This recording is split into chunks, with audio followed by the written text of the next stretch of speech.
Здравствуйте, меня зовут Сергей Шерстобитов. Сегодня мы поговорим с вами о первой неотложной помощи.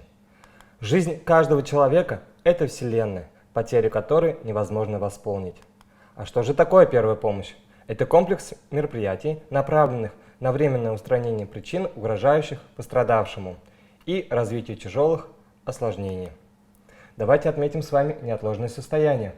Клиническая смерть, кома, потеря сознания, раны, кровотечение, переломы, ушибы, попадание инородного тела в верхние дыхательные пути, утопление, отравление, ожоги и аллергическая реакция.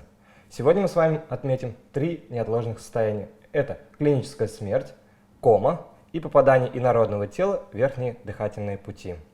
Отметим признаки жизни. Наличие сердцебиения, наличие пульса на сонных артериях, наличие дыхания, наличие реакции зрачка на свет и упругий глаз. Отметим признаки смерти. Отсутствие сердцебиения, отсутствие пульса на сонных артериях, отсутствие дыхания, кошачий глаз, отсутствие реакции зрачка на свет, трупные пятна и трупное окоченение. Если вы увидели неподвижно лежащего человека, что можно заподозрить? Первое – это, конечно же, клиническая смерть. Второе – обморок, начало развития комы. И биологическая смерть. Признаки биологической смерти. Высыхание роговицы, деформация зрачка, появление трупных пятен и нет сознания, а также нет пульса. Что мы здесь с вами можем сделать? Здесь мы накрываем умершего тканью, оставляем на месте и вызываем скорую помощь. Признаки клинической смерти. Нет признаков биологической смерти, нет сознания и нет пульса на сонной артерии.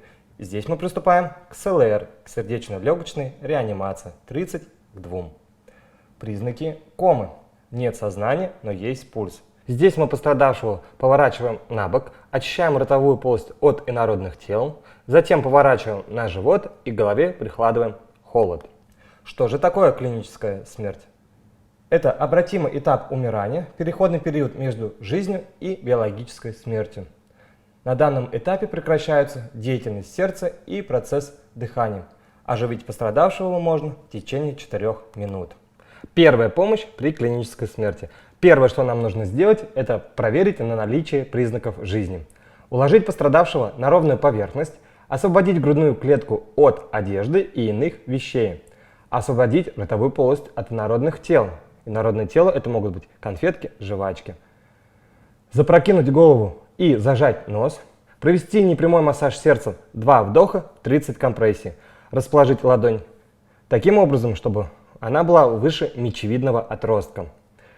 После каждого цикла проверять пульс на сонной артерии и обязательно вызываем скорую помощь. Прикардиальный удар. Прикардиальный удар наносится в 2 случаях. Если пострадавший вошел при вас в состояние клинической смерти, либо был поражен электрическим током. Кома. Это в переводе с греческого означает глубокий сон.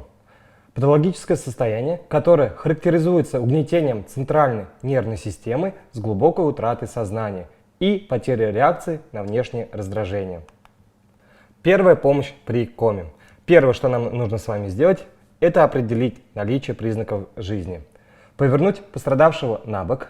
Обязательно очищаем ротовую полость от посторонних предметов. Поворачиваем пострадавшего на живот и прикладываем холод к голове. И обязательно держим постоянный контроль над дыханием и над пульсом. И вызываем скорую помощь. Первая помощь при попадании инородного тела в верхние дыхательные пути. Будь это младенец, здесь мы должны младенца перевернуть на животик, головка ниже, ножки выше. 2 легких похлопывания по спинке и вычищаем ротовую полость. Как мы будем вычищать ротовую полость? Естественно, крючкообразным способом. Заводим за одну щеку, выводим через другую.